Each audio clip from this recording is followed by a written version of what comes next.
Hello and welcome to another episode of Chess Not Checkers. I am Keith Riddle here with my co-host Jordan Tampien. It's good to be back. It is good to be back. We took a whole week off. I know. Felt like longer than that though. Maybe that's just how it goes.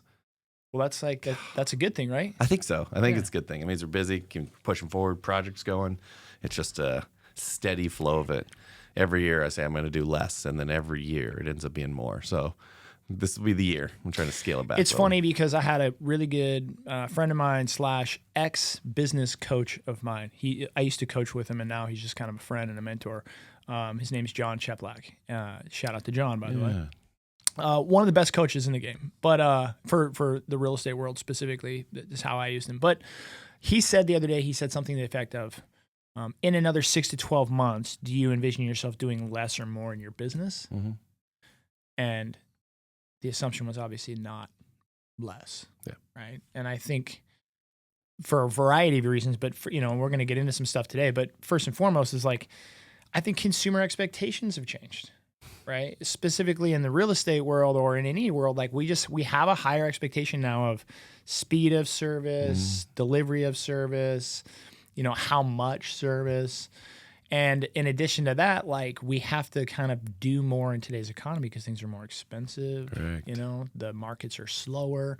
So of course the answer was kind of well, more. I'm gonna probably have to do more to get the same, or if I want to grow or get more, I almost have to do more. That adage of life hacking and streamlining of I'm gonna maximize and do less and get more, I think is kind of gone by the wayside. It is, and I think what's happening is you're just getting all these introductions, and it's just freeing up time that was supposed to be meant for probably leisure and quality, deep thought, all that, and then it just gets filled with, because you have more resources, you can do more, and then it just keeps leveling up that bar. It's been super interesting to watch, as things have freed up. It hasn't really. That time slot just gets filled. Well, and we were talking before we went live today about AI, and it's one of those things where when I first started hearing about AI and AI was coming out, I was intrigued, but I was kind of I told myself, I was dude, I'm not going down that rabbit hole. I just know myself well enough. I'm Keith, I know Keith well enough to know that he just shouldn't go down the AI rabbit hole. But slowly but surely I got introduced to it, or I saw something cool when I started. I would say it's been totally consuming for me for a year now. And specifically even more in the last 6 months to 90 days of. It's crazy. And also it's you said, fulfilling that time is I find myself, I'm not Netflixing at night or chilling. I am literally screwing around with AI on my computer at 11 o'clock at night, being a nerd. And I don't know what to do about it. Other than you could not do it, but I'm also I'm actually kind of enjoying it. It's a blast because it's just fascinating. I have to imagine it's when the first telephone came out, right? Who can we call? I can now call Keith from Ohio State. It's just every major milestone. We just have so much. That's the hard part, I think, is that we get so much innovation now. Things change, newest TV, newest phone, and it comes out so fast that sometimes we miss some of those milestone pieces. And I think AI is one of those. And how it's going to be used to create that productivity and that efficiency. My fear with it is that it's going to create so much efficiency that it's just going to make people work even more.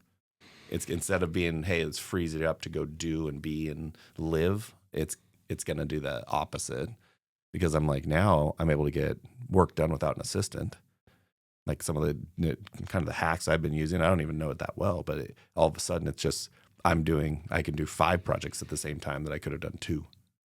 Yeah, I think it's going to be interesting because it's also not necessarily going to put a lot of people out of work, but it's going to make life easier. And I think we already battle that as a society of life has gotten so easy for us in so many capacities that it's AI is going to make life more luxurious, right? It's going to simplify things. It's going to streamline things. It's going to make life easier. It's going to take a lot of mundane or repetitive tasks off of people's plates. So it's going to allow a big sect of society, if not all of society, to have more ease in their life. Correct. But it's going to take guys like you or maybe me that are grinders, and we're going to be shit, now I'm working more than I should be because I have all this information and access. And but I think also it's just one of those things where it just brings to light the same message that really always comes to light, which is personal responsibility. As life changes, you have to take personal responsibility for yourself and your own life. And are you going to spend it on a computer screen? Or are you going to use AI as an excuse not to do things anymore or be lazy? Like, you could use it both ways. Yeah. I could use AI to like make my life easier and become softer and not do as much, or make it as an excuse to not to have to do things. I could also make it as an excuse to just be busy all the time and neglecting the other things in life that I shouldn't be. So it really just comes down to just being a good person and, doing the best you can. Exactly. I think it always has. And then it allows you, it's one of those, it'll be super interesting. So I downloaded, after we went to the XP rally, downloaded that Fyxer app, Fyxer. And I'm like, Fyxer.ai. And I'm like, let's just try it. 7-day free trial. What can you lose? And so what it's supposed to do is organize my inbox. So average email day for me is a couple hundred, probably 300-400. And what'll happen is they're not like, hey, George, or it's not like an article or something I can just read or just click on. And it's usually questions of, hey, so based on this return, what can we expect with the market? And so I got to come up with these like pretty detailed, pretty well-researched answers. And so I'm like, okay, let's try this one. And so what it did immediately was organize everything. It pulled out all the junk of the like quick newsletter post, the ads, any email that somehow got through the filter, and then it puts those in its own category. I don't ever see them in my inbox. At the end of the day, I go click on them. It's called marketing. And then I'm like, all right, get rid of those because none of them really mattered. So it filters your email, and then it also composes responses, which is the best. Yeah. So like then potential responses. Yep. So it'll filter, and then if it comes in and it's Keith emailed, said, "Hey Jordan, for the podcast tomorrow, let's research a little bit more about our next guest."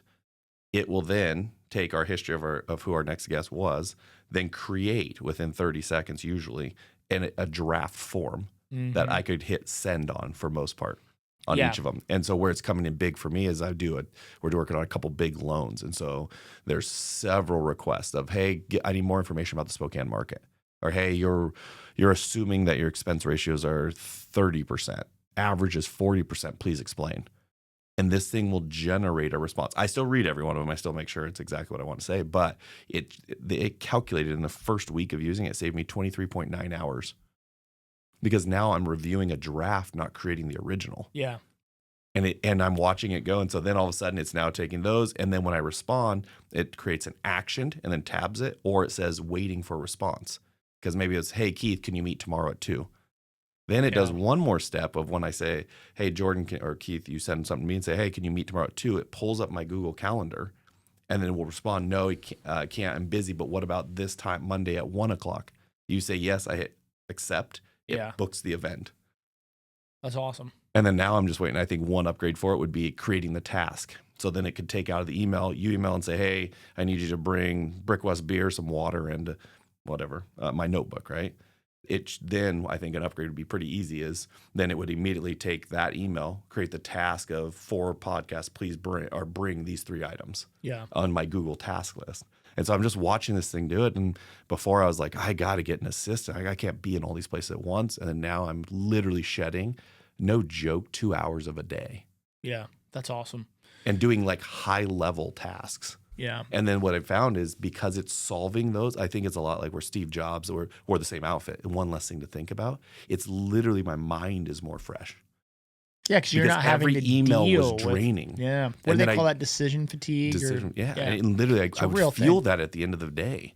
And depending on when you caught me in a day, that's how good my mind was. But the other thing I didn't realize by having that, like the Business Journal, love it. Just was on their podcast actually talking about real estate. But it'll come in with their update. Well, I click on it. Well, now I'm going to go read those articles. So I just got distracted from whatever I was working on. and now that do I get re-engaged within 5 minutes? Is it 10 minutes? Did I lose my train of thought? And so what it'll do is it takes everything that's not actionable or something you have to respond to and puts it in a folder, and I just check it once a day. Yeah, it's interesting because there's so much. If you're talking sheer efficiency, which at some point in time, I think when you reach a level in your life or your business where you're trying to be efficient with your time and get things done, you start to notice the little nuances. I mean, this is past the conversation of just like work hard or show up or do it. And now it's more like, okay, there's only so many hours in the day. Mm-hmm. I'm trying to move, 2 or 3 boulders forward. how far can I move them in a day is going to dictate where I get this year, this quarter, et cetera. And so sometimes the things that we underestimate are, you like you said, talking about like task switching. Correct. How many times in a day does a distraction pop up? Decision fatigue. How many decisions are you making in an actual day? And how many of those decisions could be made by somebody else, an assistant, an employee, somebody else on the team, AI. But one of those things that you talked about was like that swapping. And I heard a good mentor of mine told me one time about like how multitasking doesn't exist for humans. It's not possible. So you literally, your brain or whatever is not gonna be able to do two things at once. So people that say I'm a great multitasker, it's really more that you're switching back and forth without getting upset, without getting upset, or really noticing you're doing it, or Yeah. losing the gist of it. So like if I'm like, let's say I'm typing an email to you while I'm listening to a podcast, I can tell myself I'm multitasking. Really, what I'm doing is, when I'm thinking and thought about what I'm typing to you, I'm actually blocking out this podcast. And when I'm more like know what the next sentence is and I'm just remote typing, I'm picking it up. But I'll tell myself the story of like, well, I got the gist of that podcast. Like I don't feel like I didn't get the gist of it. Yeah. So, I can listen to a podcast and type an email at the same time. But that's not really what you're doing, right? Really what you're doing is you're micro shifting back and forth. Correct. And that tasks your brain. Yeah. So if you think about like an average day, where you're just consistently doing that, with whether it's writing an email and listening to a podcast, whether it's having a conversation or calling someone back, all of those micro shifts take energy, right? They take time. Yeah. And so I think that going into that efficiency model, that's I think what AI is so amazing at, is just handling the mundane and the repetitive. Have you used the are you using ChatGPT Pro's version? Yeah, so I'll give you this is the day in the life of Jordan. So now I literally have a 3-screen setup. So I have my Google open, and then it has my email mostly, because I work out of that like a task list. And then I have a second screen that has just ChatGPT. And then I have my third screen, which has the texting. So it can pop up on texting there, or just like a miscellaneous page, like if I'm scrolling or looking at PDF docs. So I have this kind of, not 3-screen, but 3 individual tiles on there. And so what will happen is, like, here's a good example. I have to get this list, and these loans are intense, man. They're 5-page long checklists of what you have to get them. All of a sudden, one thing I finally got, let's say there's 200 things on there. I'm at 198. One of them is a contractor quality inspection log. I call my contractor. I'm like, do you know what that is? I don't know. And I'm like, so I move over to ChatGPT. Please create me a template of a contractor quality inspection log. Yeah. Do you like this? Yes. Please put in draft form. Great. Then it goes in there. Or I have one where it's so fascinating. And I think it's about getting good at prompting it too. But we were sitting there, I'm working on this loan. I have this 9-email chain. And so what I did was I copied it as a PDF. I put in ChatG. I said, based on these conversations, what are the statistical chances I close this loan? And it said, we are cautiously optimistic. You have a 60 to 70% chance of closing this loan based on these 5 things of the tone of the lender you were talking to. Huh. Here are 3 ways to increase your chances to 90+% to close this loan. Yeah, nice. And you're like, you don't even think about some of the things you would input in there, because those are all parts that I've just looked at where I'm like, it's almost like that second set of eyes on everything. Well, and a lot of so are you using the pro version of ChatGPT? Yeah. So there's you need to. I was going to say, if you're at all trying this, try it out with the regular. But I went to a paid version, and then I went to the pro version. But the pro version has what's called controller, where it can actually control a browser. So this is to the point where you can actually say, "Hey, chat, I'm meeting Jordan tonight for dinner. We both like pizza, but we like fancy pizza. Find me a restaurant, book me a reservation for sometime between 6 and 7. And it will actually open a web browser, search for a local pizza. And it's crazy. Like, it's functionally doing the task. You have to sit there and watch it. If it goes to like Open Table or some app where it's like you have to confirm, like you have to still put your passcode and stuff in. But that controller function is money. Yeah. The other one I think is the deep research one. Yeah. Have you done that one? That's a good one. Have you done the conversation? I don't think so. So literally, I was trying it the other day so here's what's hard about what I'm doing is that I'm doing things I've never done before. We've done similar, but like some of the project sizes are different, or the types of loans, or a lot of the lenders I work with now are all out of New York, Miami, Austin, like Denver. And so I'm literally like one of them. Okay, so I'll literally use emotion and be like, hey, I'm struggling with this part. What are some things you can do to help? And I have a literal conversation with it. And then what's great though is it pulls that data off. They're like, hey, I'm struggling to explain how Spokane is a great place to invest. That's a good question, Jordan. It's a tertiary market that is only at 250,000, but here are 5 bullet points that can help you really explain it. And it literally having a conversation. Yeah, the other thing I think that's a stumbling block for people that are using AI or haven't started or new is I hear this a lot of like, well, I don't know the prompts. I don't know the prompts. One of the coolest things about AI now is like you can actually ask AI how to teach you how to use AI. Yes. So like literally the question of like, what are your prompts or what are the best prompts to use with you? And that's, I think, the second phase. It's like AI is now, teaching you how to use AI. Yeah. Well, and it's gathering the data, right? And so it's pulling all of it. So what I started using it for is there are many things I'm terrible at, but one of them is just that follow-up. So in a given day, I move from meeting to meeting to meeting, and then somebody who got a hold of me at 8 may not even hear from me till 5. Right. And that's if I didn't go to Brick West. Then it might not be till the next morning or something, you know what I mean? And so that's what I was starting with. And now I've watched the return time on those texts. And so now I'm able to literally set these, okay, if somebody gets to me now, I need to be working on 2-hour responses or text back or something, because what would happen is I'd get a text of, hey, Jordan, do you think this property's good? Right? Simple text, but not really. That requires me to go analyze a property, get some feedback, provide actual data, because it's not a yes, no question. Right. And so now I'm able to use these prompts to respond faster. So what would have happened normally is I would have been like, you'd a thumbs up. I might have done a thumbs up or wait, and then nobody would hear from me again, because I'm like, I really don't have time to go in and tell you if this triplex is worth it or not. Yeah. Like it's just right now. And so I've been able to kind of figure out ways that it can apply. And so one bot I'm working on now is I think I'm trying to find one. Again, I still read every email. I still check everything. So it's not like I just, hey, great, here's an answer, so I send it, right? So, but it's helping me kind of calculate and coordinate good responses. But one of them I'm working on now is creating a specific one to underwrite properties. So then I'm building in all the assumptions that I have, and then it's helping me build kind of a pro forma template. But a pro forma template, it can read the information. So then at the end of it, I can fill it out and be like, all right, what red flags do you see in this pro forma? Yeah. Have you started using the custom GPTs yet? That's just the first one. So you're training it to do that? Yeah, it's just it had a difficult time reading my pro forma. It's like 9 pages. And so I'm trying to simplify it down where I can plug in that information. But then what I'm going to start doing with is, all right, instead of me plugging in market rent, I'm going to say, all right, tell me what market rent is. Yeah. Have it go do the research, and then create your assumption page, your return page, and then obviously go validate it. But then I'm like, I don't know why you ever need to underwrite again. You're going to know if a deal is good. I mean, your assumptions are either the right or the wrong. Yeah, and there's never going to be not a need for a human, I think, at some point in that process. Correct. But because it's not perfect. But this is the example I've been using for a long time. Was like, and a lot of people don't know this or reference it the same way I do, but do you remember when Zillow first came into the market? Mm-hmm. So Zillow came into the real estate market somewhere around 2006, I believe. Yep, yeah, right 2000. Yeah. And I got licensed in 04, 05. So when I first got licensed, Zillow wasn't a thing. And all of a sudden Zillow comes along, and Zillow is essentially offering homeowners a Zestimate, right? Mm-hmm. And it was an estimation of their home's value. Right. And they were wildly inaccurate, and I think to this day, still some of them are, right? Yeah.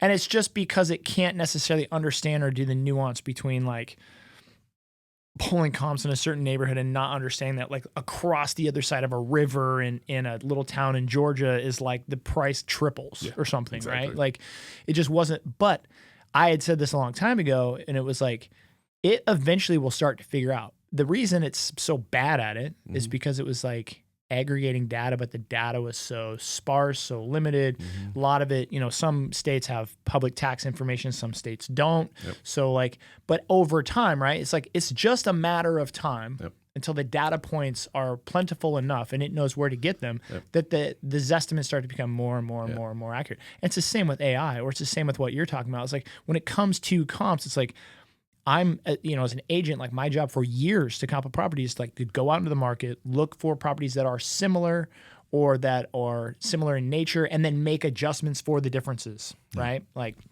size, year built, all that sort of stuff. That is not something that needs to be done by a human if the data points or the nuances are known. 100%. It just takes that AI. It takes that technology time. So then it becomes the point of like, yeah, like it very well may get to the point, and maybe already is, where it can actually do them more accurately because it has more information. Yeah. Well, and what it was missing was it's hard to tell the condition of a home.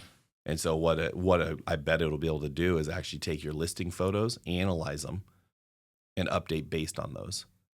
And Yeah, what's at trending. some point. At some point, I think that's the iteration to get closer, right? Because even a house next door, one could be a 70s that's been completely updated, one could be a 70s split that hasn't, right? And Yeah, that and value even could be $100 grand. it could probably search for permits pulled. You know, if updates were done and they were done legally, they would be for permits on the file. There would be an electrical permit pulled in 2019. There would be a roofing permit pulled in 2000. You know, it could probably, with enough data, even start to say like, hey, have updates been done, et cetera. But I think the other thing is when you start looking at that is like, is that good or is that bad? I think that's great. That's great. I think mean, that's better amazing. access to information is better. It's just And I would say that in my lifetime, the amount of issues I've had with poor appraisals and valuations from different people where it's like, this is not what I got, or this is not what I'm thinking. It's like, that kind of just eliminates that. Yeah. It's like, find that party that's not like, it's not some appraiser who's having a bad day or got in a fight with their like spouse before they left the house that day, or was pissed they had to drive to some, you know, rural town. And it's like, make a machine do it. And it's like, all of a sudden the results are just going to become more predictable and what I'd say reliable like, even if they're not accurate, they're going to be more reliably inaccurate or accurate. Yeah. Right? Like, yeah, you're going to understand what, exactly. At least it's done the same way. You know, it's that assembly line kind of. Yeah, and that's a perfect example, right? Because you could see a spot where everything's a desktop appraisal, which means that they just run the analysis. They don't ever send somebody out for an appraiser, right? And I think then it's like, well, are all appraisers going to lose a job? Probably not.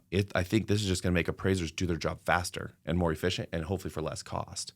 And I think that's where I see AI coming in. Everybody thinks it's replacing people, and maybe in some forms it could. Maybe it should. Who knows? But I think what it's going to do is make the people that use it just more efficient and better at what they do. Like you look at a law would be a great one, right? I could type something in there. Like as I scanned a legal document, I said, please tell me the red flags in it. It pointed them out, gave me a list of my 5 red flags and defenses for each of them. And you're like, well, I would have had to pay an attorney that much. Well, the reality is I'm still going to want the attorney. The attorney's now going to have this tool, though, that will speed up. Like in law school, I had to go read these long books. And now I literally took a 27-page document, scanned it, put it in there, and said, please tell me what to look for. Well, and I think it was Gary Vee I was listening to said it best when he was talking about the people actually that AI is going to come for and maybe come for first to some regard that should be the most nervous are the people, the high-paid knowledge-based industries, doctors, lawyers, people who are paid for their expertise, not necessarily someone who lays concrete or frames a house, because the machine learning is so much further behind, right? Like, so the higher paid skilled trades are probably safer than like a doctor, only because like, what are you paying like a world-renowned neurosurgeon for? Well, you're paying them for all of their experience and all of their knowledge. Well, now you have AI that's got not only that knowledge, but potentially even more knowledge, maybe lacks the experience, right? But could learn it through watching videos of surgeries and all that kind of stuff. But it can recall it like that. You know, a doctor that is going into surgery today that says, man, I had a patient that was very similar to this in 2017. Their brain looks just like this, or, you know, AI is like, but they're not going to remember that patient's name, blood, you know, markers. They could have to go look it up. They could go, oh, I had a case, and I could go. AI would have that information in 3 seconds, right? It'd be like, oh, this is when they were admitted. This were their symptoms. This is with their age. This, you know, they would literally. So it's one of those things. It's the same with the legal world, right? Why am I paying my attorney? Because he knows all this law stuff I don't know. But if I can ask ChatGPT tomorrow, what's my best defense or the best argument to make this happen? Those are probably the industries that are going to get hit hardest first. Yeah. Oh, 100%. And it'll get hit, but then what'll happen is then every firm will have the best. Then the attorney is going to be whoever was already a good attorney, but now uses the AI, right? Because then no matter what, when I go into court, I just want an edge on the other party. So if they're coming at that base, all of a sudden I think that just lifts the base level. Yeah, the adage of like AI is not going to replace people. It's going to, but people who know how to use AI are going to replace people who don't know how to use AI. Agreed. Yeah, and, Right. and that's where I'm just seeing it. And well, and again, I've only been using it for, when was that? A month ago when we went to the whatever. Yeah, whenever about a we month set- ago about when a you were month using ago, that right? Fyxer. Sir. Yeah. Yeah. And I'm again watching it, how that it just kind of changes those pieces. And so then I'm like so I've just started making a list of every inefficiency I have and what could I plug in to fix it. Like, what can I do it for property tours? No, I probably got to put eyes on the property. That one doesn't work. For submitting pay apps, probably could. Go from underwriting 100%, helping get loans funded 100%. And What I think is interesting is that the real estate industry specifically has gone with a leverage model in the past decade or so, where the team leaders or the more seasoned agents would put themselves in a position to do contract negotiations and deal with the actual interaction of a transaction, and they were outsourcing a lot of kind of like what they'd call remedial type tasks or lower level type stuff to position them to be able to service more clients in the best way possible. Just like your doctor comes in after your nurse has already seen you, or a nurse practitioner, and kind of reads the notes. I think that it's going to flip flop though, when like you're talking about, where if the comps and the negotiations and the contract review or the contract creation, if all of that stuff can be done through AI, it's like, hey, AI, review every contract I've ever written in my career. Correct. And look for my default modes, like what my inspection periods, now it's like that contract writing is going to take me, 3 minutes as opposed to even an hour or whatever. And it will have all my default modes in the review.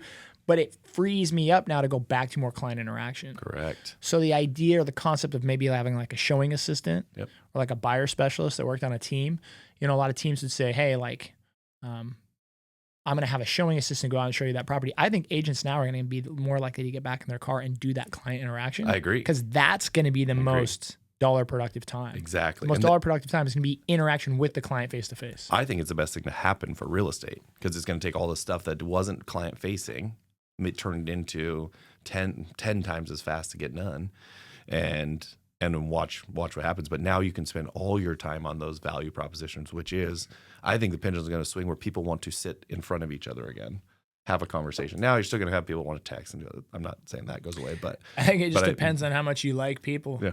Right. You can use AI as an excuse to have more human interaction because AI is going to handle the mundane and repetitive, or you can use AI as a reason not to have human interaction because there's no reason to. Right. And I think that's just a personal choice. It's a preference. I mean, I'll raise my hand. Like, I'm the same way. It's like day off. Am I going downtown to, like, I see a lot of cool stuff that I think, oh, that'd be kind of cool. Like a brew fest, or Hoop Fest comes to town. Like, going out to Hoop Fest is kind of fun. Right. Like a lot of, but I'm also like, that's the weekend I'm not going downtown, and I'm going to be on my fishing boat by myself in the middle of a lake. It's a choice, right? Like, there's certain times where I want less human interaction. I want to actually spend the time that I have for Keith not interacting with people. Yeah. And then there's certain times where I choose to have that interaction. I'm like, hey, I gotta open Saturday. I'm going to go downtown and I'm going to get in the mix with people. Meet some new people, hang out, have fun. And it's just a choice. And so I think AI is just providing that same choice. Yeah. But I also think that it's dangerous only because a lot of times we don't know what we're asking for. Correct. That's my biggest concern is we don't know exactly what we're what we're requesting. Yeah, like I'm going tonight to watch Mission Impossible 2.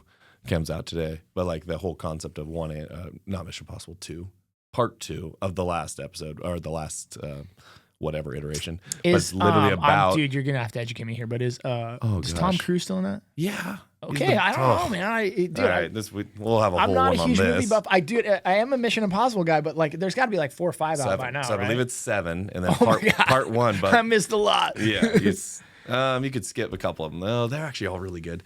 But this one, basically, the concept is it's an AI bot, and they, like in the hedge fund world's quant physics, right? And so it's literally calculating everyone's move. Why? Because it has so much information on their behaviors, their reaction, all of the different things. Yeah. And it's predicting So it's doing predictive behavior on them, and then he's trying to beat the AI essentially. I don't think they call but it it AI knows in there. what he's going to try to do to beat it. Yeah. Exactly. And I so mean, then, that because it's concept running is 15 not new, by the No, way. that's Like, what do you I guys remember? I think it was, I might screw this up. I think it was Total Recall. Maybe it was a different movie with Bruce Willis in it. It was kind of futuristic in like the 90s. Yeah. Flying cars, all that kind of weird stuff that you saw in the 90s futuristic movies. Yeah. But I remember there's a scene where he's like walking down the street, and it's in the future, right? And he's walking down the street, and there's like billboards on the street, like McDonald's and all this stuff, but they're swapping. Yeah. And they're swapping based on him or whoever's walking down the street. And the idea of it, the concept was that like the marketers and the advertisers, through like knowing like what where you swiped your credit card and who you were and what you'd previously bought, were like changing the ads for you, right?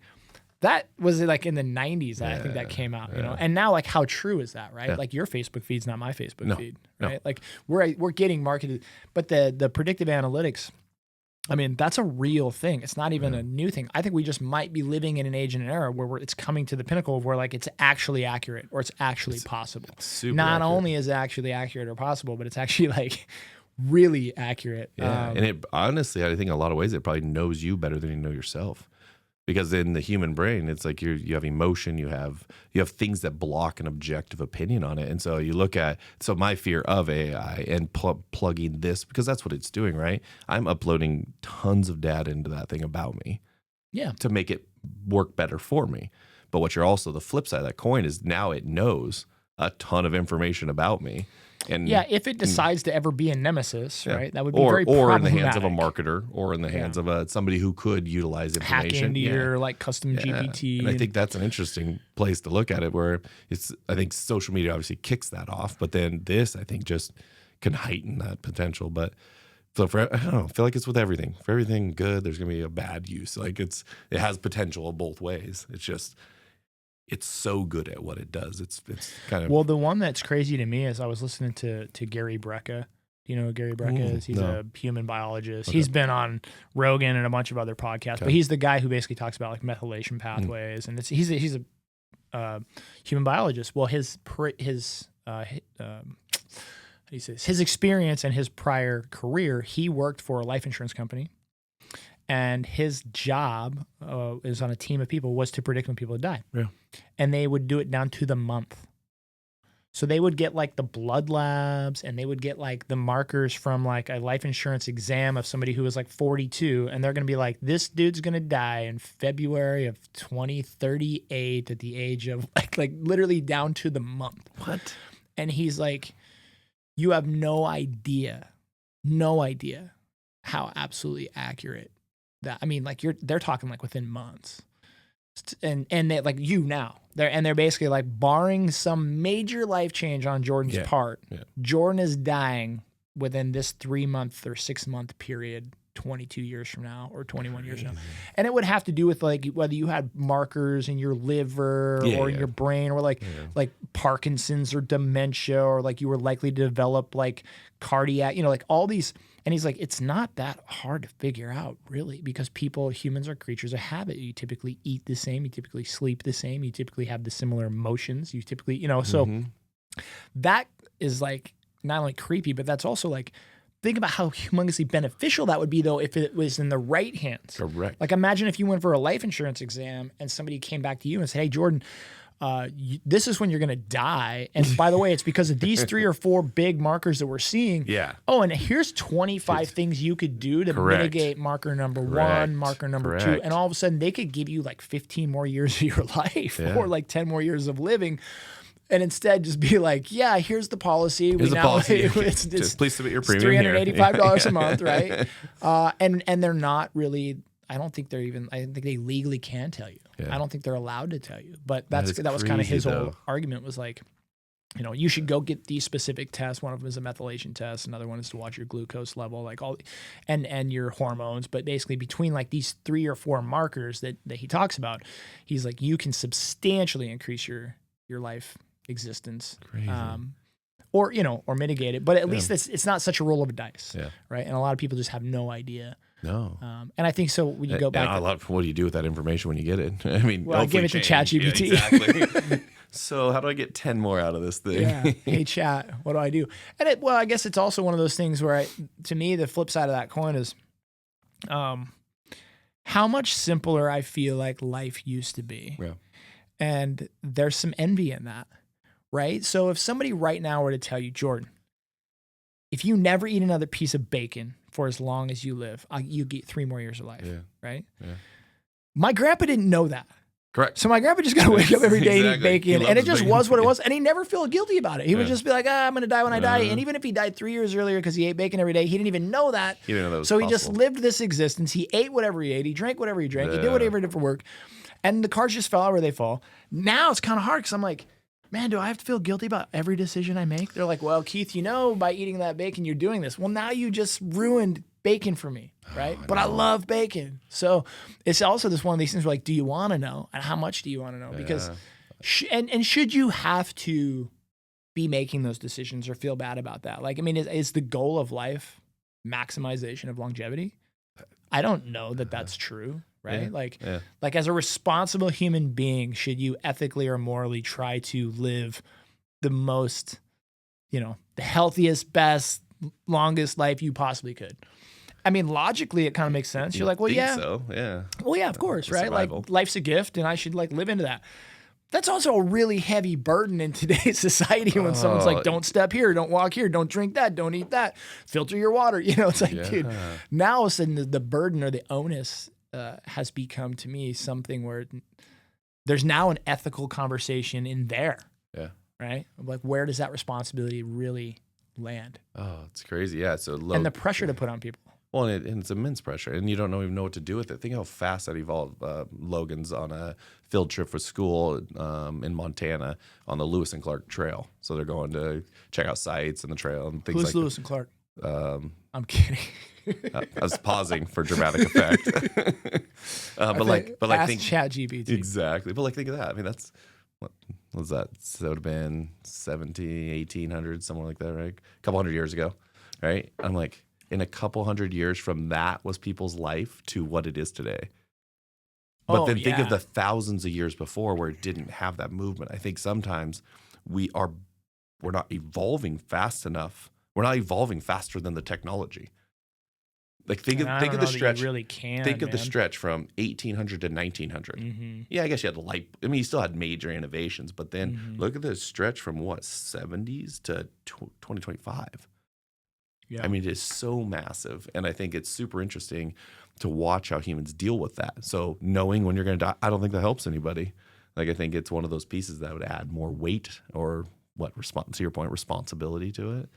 But I also think it's just one of those pieces that can help you though, because it gives you. We know so much more data now about it. We know so much more of the. Yeah, and I mean, I even worry about further down the rabbit hole, like my kids, right? So I got young kids, so do you. But what's it like in, I don't know, let's call it another 5 years, where they can tell a 4-year-old that, hey, buddy, you're not even 5 years old, and you're likely going to live to be 87. You're likely, or whatever, 130 probably. You're likely gonna, die of dementia, and you're likely gonna that to me is kind of almost, I don't know that you want them to know that. No, there's got to be some mystery to it, right? Or you're genetically predisposed to X, Y, and Z. It just makes it weird. In my mind, you ever watch the movie Meet Joe Black? Oh yeah. And like the opening scene, he just gets like tatered, And I always that's like the humor that comes to my mind is like someone's gonna go into a lab and get a bunch of tests, and AI or whoever's going to be like, okay, you got 17 years left and blah, blah, blah. And they're going to like run out of the clinic and be like, I'm going to live for 17 years. And then like a bus comes, boom. Yeah, that's just assuming everything stays normal, right? Yeah, exactly. Statistically eating, drinking, sleeping these ways, you live this long. And like it doesn't negate the city bus coming by and you not paying attention. Well, and here's a good question, actually, because me and Logan struggle with this one. So we're sitting there on a Saturday morning. I don't get a lot of days off. I try to take Saturdays with her. But she has to do her homework. So she's working on her homework math question, right? And it's dividing, but they got to show your work. And I'm sitting over here on my laptop doing my homework, and I'm like, why don't I just plug this into ChatGPT? Like, just get the answer. Like, I'm brutal, dude. I like make them long-handed. Well, and then she does because I just had to show up. But I'm like, but how practical? It's like it'd be like making somebody go type on a typewriter. Yeah, because we had to type on a typewriter. And so I'm trying to figure out the balance of do I spin the other way and go teach her all of the things of ChatGPT, and then how to create original. Like it was one of the bigger struggles. She had a book, and it was a terribly boring book. Like I still don't understand why they make them read those longer, boring books instead of something they enjoy, so they learn to enjoy reading. But it was literally asked her to find an example of a simile or something like that in there.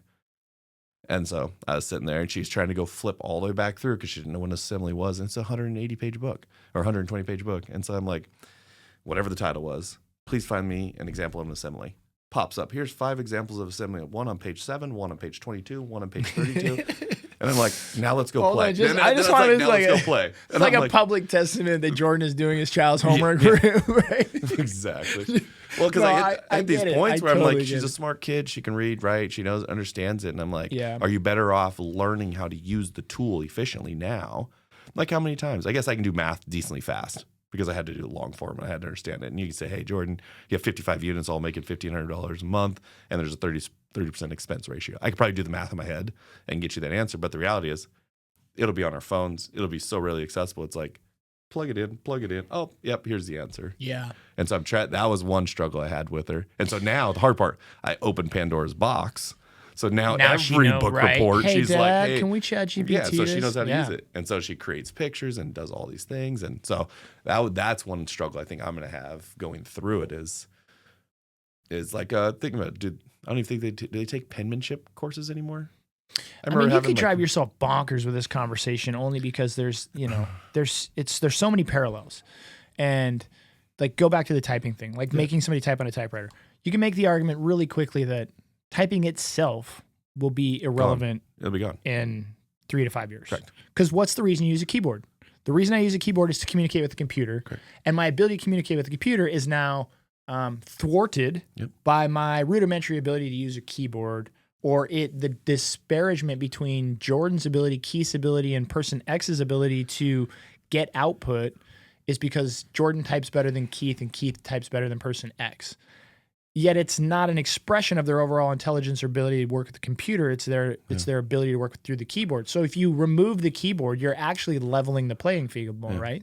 Because person X very well might be an intelligent person and can get the output from a computer or working machine just as good, if not better than us, but they peck and type, right? Yep. So it makes sense to remove the keyboard issue. I don't think you have a keyboard. So like on Google now, so we use Gmail for our stuff. At the bottom, it has this like wand that you can click on, and it's polish, shorten, lengthen, elaborate. So now I can literally speak into the mic. I can say, hey, I can write an entire email verbally that probably has grammar, punctuation issues, probably has a bunch of those. And then at the end of it, like, okay, that's great. And then I just hit polish. Yeah. Cleans up the whole thing and it's ready to send. Now, and so I could see a verbal keyboard, like where you're not even typing it. Yeah. No, now here's the flip side of the coin. The flip side of the coin, though, is when I read books and when I read like great authors, like I'm reading like Hemingway or I'm reading, Shakespeare or whatever, there is a beauty and also, I think, an attractant to the way they wrote. They might put the subject in front of, like, they might actually do it incorrectly, like per like English, like, and I do this when I write. Like a lot of times I write the way I think. And so it comes, but what happens is when I plug my stuff into ChatGPT, I say, ChatGPT, here's an email I wrote, Jordan, spiff it up, make it sound good, make sure that it's going to write the way it writes. But all of a sudden now, like, my voice is lost. Yeah. My ideas are there. My concepts are there, but my voice is no longer Keith's voice. Yeah. It is Keith AI voice. Yes. Right? 100%. And so I think like, that's one issue. The other issue is the keyboard example is one analogy, but if I go back to other things that I've experienced in life, there is also a beauty and an art to people who know the foundational or fundamental principles of things like mathematics or whatever, that actually help benefit the technological experience that you'll never achieve if you don't understand those. Mm-hmm. And so what I think about a lot of times is like fishing. And I think about it all the time, actually. No, But it's the same thing, right? Like we go to the dock and I load you up with like all the best gear. You have the best poles, the best downriggers, the best fish finder, the best boat, all this stuff.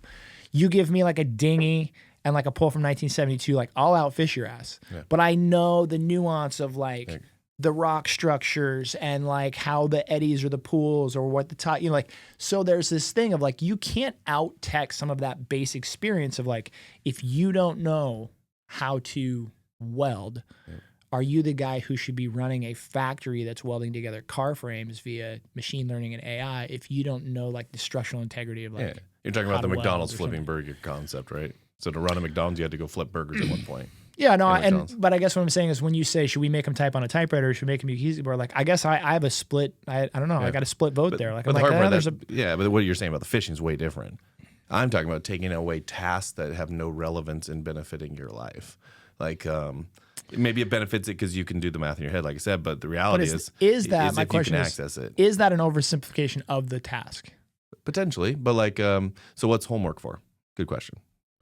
It's to learn. It's to learn that subject that you were taking home. But what if that subject? What if it's learning, also to like make you struggle? Period.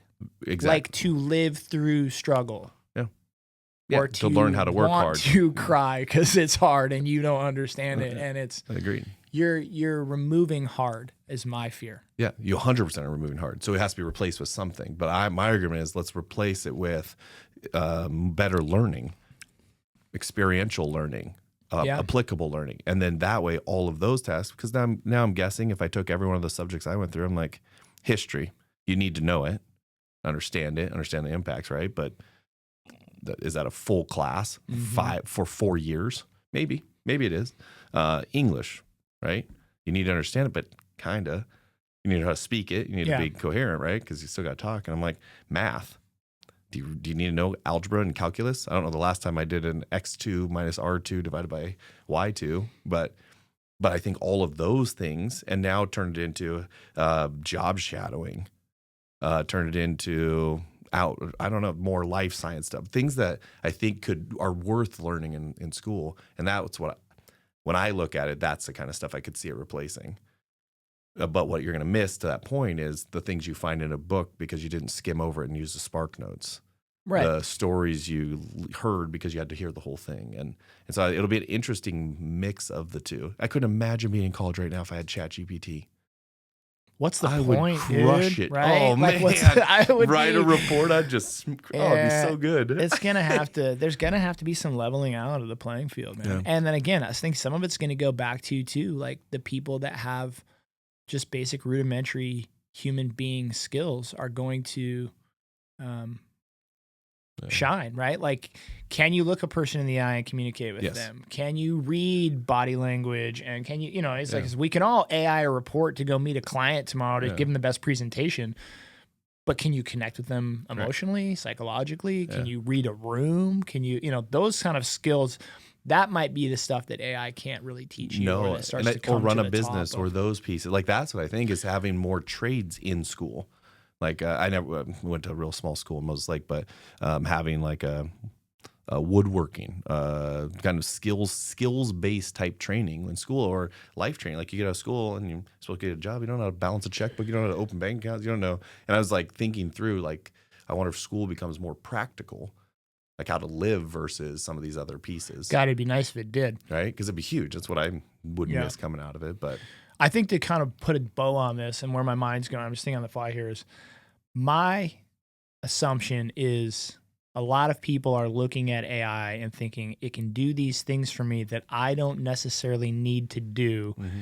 And I think that's awesome. And yet I would continue to then utilize your time wisely to say, if it's freeing up this time, then you should be reinvesting that time to learn how to work with it better, or to do other things, or pick up other skills. The other thing is, I would just heed some caution in the hastiness and or quickness that you come to the conclusion of, if AI can do this, then it's not necessary for me to do it. Mm-hmm. Because I don't think that's good logic. Yeah. Meaning, you're very likely missing some other aspect of potential benefit that doing that task would actually give you. Yeah. that's easy to discount because it's like, well, I don't have to type. I can just talk to my computer. There's no reason for me to ever type. That's fine, assuming that there's actually zero benefit of learning to type. Yeah. And yet there might be some random obscure benefit of like hand-eye coordination or the programming, like being able to type on a computer screen without looking at the keyboard. Like it's a wiring mechanism in your brain to talk to your fingers, you know, right? So why do your notes, right? You type them and then you remember them better. So you write them, type them in, now you remember them versus if you just had them there, or even better, you just recorded that mastermind and turned it into notes that you may or may not reflect on at some point, right? And I think and they've proven that one. They've definitely proven like handwriting notes will, like your recall memory is much higher than typing versus recording. Because yes, I could throw a recorder on the table, listen to a mastermind, and then afterwards say, hey, chat, abbreviate my notes, and I can get a syllabus or a, you know, a short story of what but that doesn't help me, right? Like writing the words down internalizes them, so to speak. So time on task over time, right? Small difference in a 5-minute window, big difference in a 20-year period of writing notes versus typing notes versus recording them, right? Oh, it was so good. Retention-wise. Yeah, exactly. And I agree with you there. I think I was trying to push the other side. And especially growing up on a farm, you understand all the little things you did that lead to who you are now. The things you didn't want to do, the harder things, the things that maybe didn't make sense, or and I think my grandparents had a pretty good farm, and so I'd go work, and you're up at 5 feeding the animals. Why? I mean, can't I find something else to feed? Like, right? And then, but you have to get your stuff. You have to go fight the cold. It's freezing out there. You're going through. You're trying to, and it's little things like that I'm going through. Or one experience I had was fishing in Alaska. It was your fishing is fun. Let's go on a boat. Oh yeah, you told me this. Yeah, but we were catching 200,000 plus pounds of salmon in nets. So it's not fun. You're shoveling 5 to 7 pound salmon, and I still can hear the roar of that old engine of that fiberglass boat because we would sleep 2 hours a day. And it's one of the funniest things through this last 2 years of going through. I dive into that moment to understand I made it through that. I can make it through anything. And but it's those, to your point, is that yes, we can't make life so easy. There's no struggle. The psychology of being able to do hard things is in reference to your ability to recall on previous experiences where you're able to do hard things. And I also was listening to I think the guy was a clinical psychologist, but he was talking about one of the dangers of giving up or quitting on tasks was, again, that negation of those same wiring. So what happens is, like, I decide I want to learn to play golf. I start, it's hard, I quit. Not only are you quitting the ability to learn how to play golf, which is one aspect, right? The very obvious aspect, but you're also quitting this process of the story you tell yourself and the wiring that happens in your brain of coming up against a difficult thing, getting frustrated, having to shift, change, alternate, take a lesson, repetition, all of the different things we'd have to do to come out the other end a better golf player is the direct result.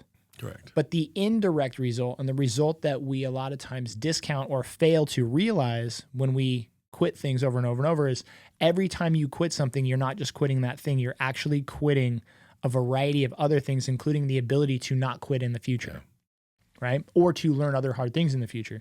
And I think that's really where I'm getting at, is like, I just have a notion that the world's getting softer. Part of the reason we're getting softer is because we're removing hardship. It logically makes sense for us that we're removing hardship, because why not remove hardship if you don't have to? And yet that negates the benefits of hardship. Correct. So it puts us in a circle. It really does. Where, and so you got to find ways to simulate that hardship and find those pieces if you can't figure out. Yeah, where do you draw the line? Like, another good conversation piece I heard was a child psychologist talking about bullying. And what he talked about, I think the example he was using was like twins. And he was talking about, he had a mom come into his office, and she was worried because one of the twins was like bullying the other twins, like, you know, over milk or over toys or whatever. And he basically was like, it won't stop.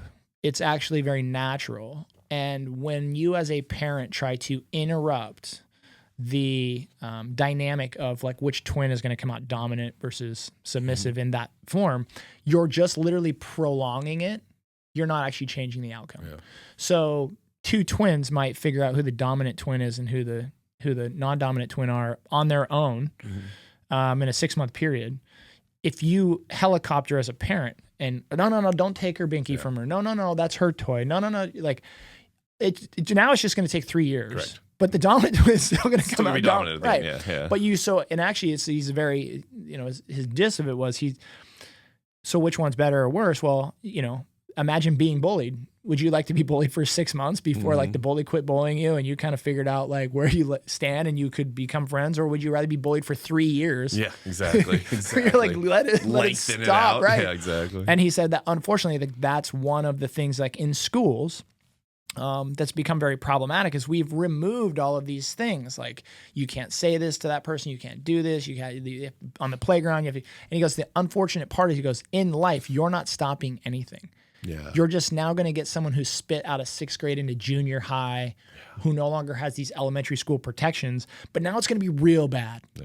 Because now in 7th grade, the whole world's going to crash down on them because, all of these things that couldn't get at them because of these kind of bumpers that we put on. Yeah. Now, is that to say that we should just allow kids to bully each other and stand back and not do anything? Mm-hmm. Again, it's one of these weird dynamics. But I think what for me it brings to light more of is sometimes our natural inclination to stop things that we deem as bullying or hard or hardship really just prolong or make the process even worse. Yeah, it's so interesting. Oh, yeah, a lot more to learn on this, but super interesting just in the couple months I've been diving into it. So well, and that's the thing with AI, right? It's like bringing this conversation full circle is chestnut checkers with the AI. I don't know that I have a lot of advice to you other than what I would tell people is it's not going away. It's pretty much here to stay. And I would jump in 2 feet first with AI if I was a person in any capacity, whether you think there's a benefit for you there or not, simply because I do think that it's here to stay. And I do think that our ability as human beings, as a society, as a civilization, we should have a concern about not leaving people behind. Yeah. Yeah. And I think if used right, it should be a tool to help more people. Yes. I think it could be a tool to level playing fields. Level playing fields. That's the other thing I was thinking. Yeah. But it is funny because I was having one of those days, nothing was going right, and I'm like, Chad, just give me one motivational quote that I can think on, and it gave me one of the better ones I had to write down. It says, "We grow through what we go through." And all of a sudden, I'm like, oh, sweet. All right, let's go. Like, I got to keep going through it. And it's just funny, like, how I use it. It's the most random form, but I'm kind of, like, slowly learning that. But it's just, I think it's a great thing because of that. It'll break down some inequalities. It'll open up the playing field to everything. I mean, I think it has the ability to be really, really good. So. Oh, it already does, yeah, for sure. So, awesome. Ooh, oh, man. It's a good one. Well, thank you guys for joining in. And if you are still listening, please give us a like or subscribe if you have not done so. Thank you. Thank you. All right, you guys, thanks for listening to today's episode.